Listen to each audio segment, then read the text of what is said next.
Halo semuanya, pada video ini saya akan membahas tentang kecanduan gadget atau game online dan kaitannya dengan perilaku agresif akibat paparan konten kekerasan dalam game. Di era digital saat ini, game online sudah menjadi bagian dari kehidupan kita sehari-hari, terutama bagi remaja. Bahkan, banyak orang bermain game untuk hiburan, menghilangkan stres, atau sekedar mengisi waktu luang. Namun, jika penggunaan game tidak dikontrol dengan baik, kebiasaan ini bisa berkembang menjadi kecanduan. Nah, kecanduan tersebut tidak hanya memengaruhi waktu kita, tetapi juga dapat berdampak pada emosi, perilaku, bahkan hubungan sosial. Game online sebenarnya memiliki dua sisi. Di sisi satu, game dapat memberikan hiburan, meningkatkan kemampuan berpikir strategi, bahkan memperluas pertemanan melalui dunia digital. Namun, di sisi lain, ada resiko yang sering tidak kita sadari. Ketika seseorang terlalu sering bermain game, mereka bisa mulai mengabaikan aktivitas lain, seperti belajar, berinteraksi dengan keluarga, ataupun beristirahat. Nah, inilah yang disebut sebagai paradoks hiburan digital, yaitu ketika teknologi yang seharusnya memberikan hiburan justru bisa menimbulkan masalah jika digunakan secara berlebihan. Kecanduan game online biasanya tidak terjadi secara tiba-tiba, tetapi melalui beberapa tahap.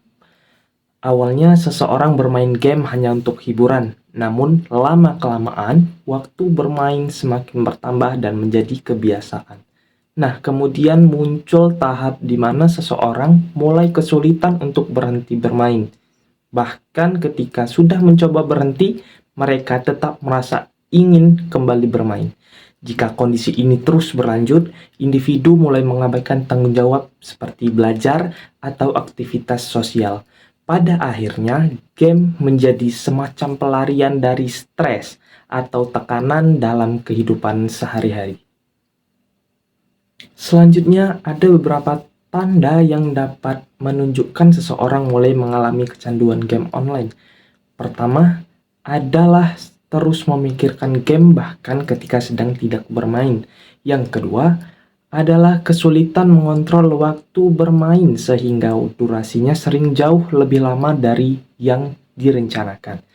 Yang ketiga, adalah munculnya rasa gelisah atau marah ketika tidak bisa bermain. Selain itu, seseorang juga bisa merasa perlu bermain lebih lama untuk mendapatkan kepuasan yang sama. Dan yang paling terlihat adalah mulai mengabaikan aktivitas penting di dunia nyata. Mengapa remaja yang menjadi topik utama? Remaja merupakan kelompok yang paling rentan terhadap kecanduan game online. Hal ini karena masa remaja adalah fase di mana seseorang memiliki rasa ingin tahu yang lebih tinggi, sehingga tertarik pada aktivitas yang memberikan kesenangan dan tantangan. Selain itu, saat ini akses terhadap gadget sangat mudah.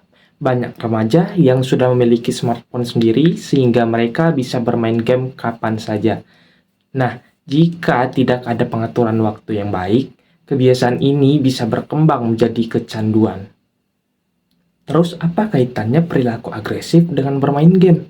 Salah satu dampak yang sering dikaitkan dengan kecanduan game online adalah munculnya perilaku agresif.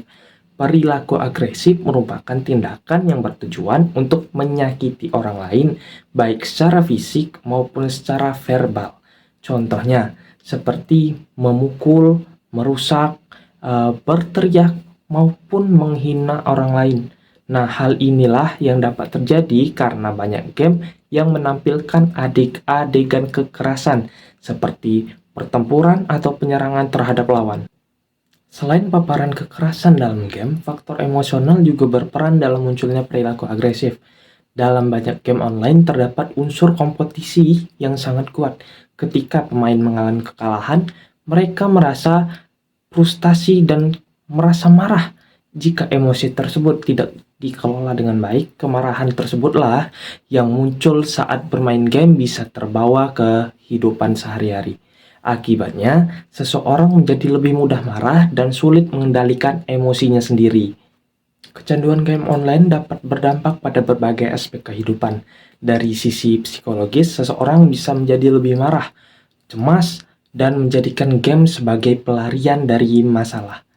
Nah, dari sisi akademik, waktu belajar berkurang sehingga beberapa siswa prestasinya menurun.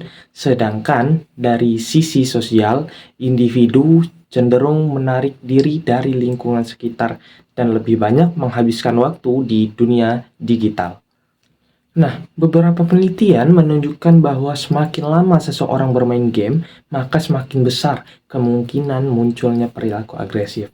Selain itu, durasi bermain yang terlalu lama juga dapat mengurangi kualitas interaksi sosial dengan keluarga maupun teman.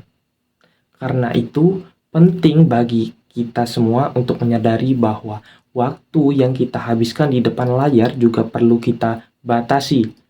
Nah, terus untuk mencegahnya bagaimana? Untuk mencegah kecanduan game online, diperlukan peran dari berbagai pihak. Individu perlu memiliki kesadaran untuk mengatur waktu bermain. Orang tua juga perlu mengawasi penggunaan gadget pada anak. Nah, selain itu, sekolah juga dapat memberikan edukasi tentang penggunaan teknologi yang sehat dan seimbang.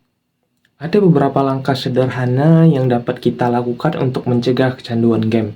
Misalnya, dengan membatasi waktu bermain, melakukan aktivitas fisik seperti olahraga, serta mengembangkan hobi di luar dunia digital. Nah, dengan cara-cara tersebut, kita tetap bisa menikmati game secara hiburan tanpa harus mengalami dampak negatifnya. Perlu kita ketahui bersama, tidak semua game memiliki dampak buruk. Game yang lebih sehat biasanya fokus pada strategi kreativitas atau pemecahan masalah dan tidak menampilkan kekerasan secara berlebihan. Karena itu penting bagi kita semua untuk memilih game yang sesuai dan tidak mengandung konten yang terlalu ekstrim. Sebagai kesimpulan dari semuanya, game online sebenarnya bukan sesuatu yang sepenuhnya buruk. Namun jika digunakan secara berlebihan, game dapat menimbulkan kecanduan yang berdampak pada kesehatan psikologis, prestasi akademik, serta hubungan sosial. Yang paling penting adalah bagaimana kita mengontrol penggunaan teknologi tersebut. Teknologi seharusnya menjadi alat yang membantu kehidupan kita sehari-hari, bukan sesuatu yang mengendalikan kita. Dengan penggunaan gadget yang bijak dan seimbang, kita dapat menikmati manfaat teknologi tanpa harus terjebak dalam dampak negatifnya. Terima kasih atas perhatian teman-teman semua. Info mabar. Pusreng, pusreng, pusreng, pusreng, pusreng, pusreng, maghrib, buka, sholat, pusreng, isya, oke, ngepusreng, dari maghrib sampai subuh, setruk.